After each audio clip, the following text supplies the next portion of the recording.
Well, many of you are wondering what Tennessee lawmakers are doing to keep our children and staff safe at school.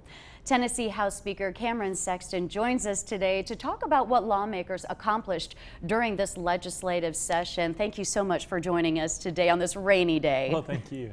Well, first of all, let's talk. We have to talk about the mass shooting that just happened in Texas. Luckily, Tennessee hasn't had anything of that scale go on, but there are incidents, and most recently last week in Murfreesboro.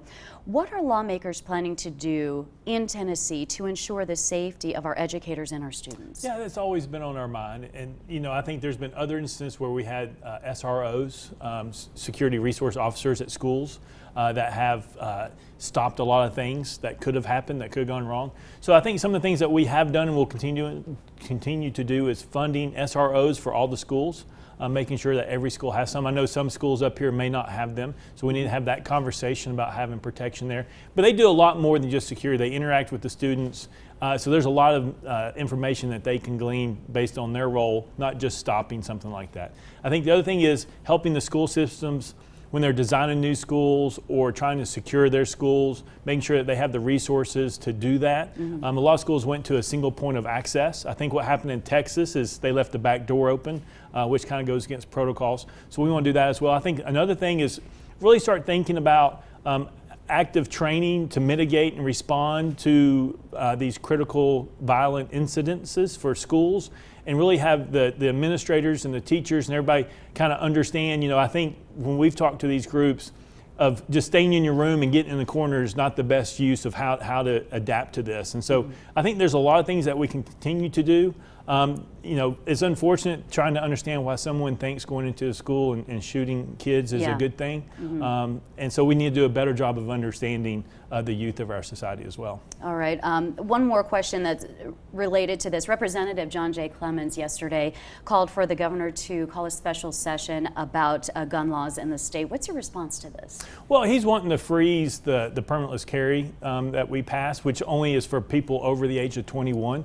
And so there was nothing that law done that would have allowed the 18 to carry the gun as is.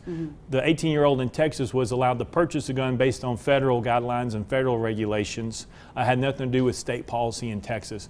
So for him wanting to call a special session to freeze a law that wouldn't even pertain to the situation is, we're trying to understand really what he's trying to do. You told a Nashville station that in instances like this school shooting, people instantly blame the gun. You said we need to better understand the students. What are you considering to do this? Yeah, so I think we all look at it and everybody wants to rush to judgment on the guns, but it takes someone to actually pull the trigger to fire the gun. And so what we do know is in our student population, teen suicide has never been higher than it's ever been today. That's all across the country. There's more mental health issues in the school system. Maybe there's more anxiety, more depression, who knows? But we really need to, and that's why you saw this year with the funding formula that we up the number of guidance counselors, social workers, maybe psychologists that can go into the schools. The best way to avoid a crisis is to identify someone before it gets to a crisis. So we need to do a better job of understanding why this youth or why young people feel like going and killing people is a good thing, because I think 99.9% of society would never do something like that. And so we need to understand what's going on in their minds, but also put the resources in the school to help them identify these situations before they happen.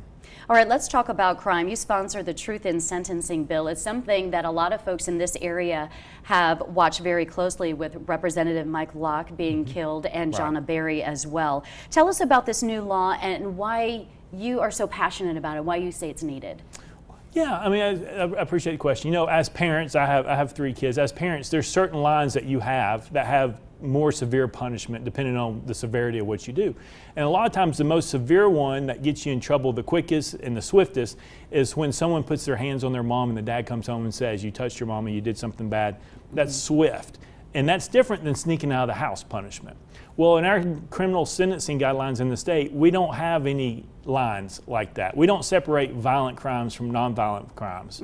And so what you do is, whether you're violent or nonviolent, you get to serve 30% of your sentence, you get 30% good behavior credit, you get 15 years, you're out in a year and a half. Doesn't make sense. So what Truth in Sentencing was is we took the violent crimes and said, if you commit these crimes, you're going to serve anywhere from 100% to 85%. And the victims need to know that when that person's charged and the jury or judge convicts, that that's what they're going to serve. Because as a victim, you don't want to have to go back in every year and keep them in prison in the parole hearings. You need to get on with your life. You need to overcome that. It's more of a victim's rights legislation than it is more than about criminals. Really quickly, some people say that this could move to prison overcrowding. Do you agree? Okay, well, I mean, the more bad people you have, do you want them in jail or do you want them on the streets, right? So if we need to build more prisons, so be it. The number one job of government is to protect our neighborhoods, to protect individuals, to support law enforcement. You talk to law enforcement, you talk to DAs all across the state, and what they're going to tell you is they're arresting the same people time and time again. Let's put them in jail. If we need to build more prisons, so be it. But let's make a distinction. Violent criminals, let's put them in jail. Non-violent people who do petty theft, let's get them the help they need, mental health, addiction, or whatever that is, and help them. But you have to make a distinction.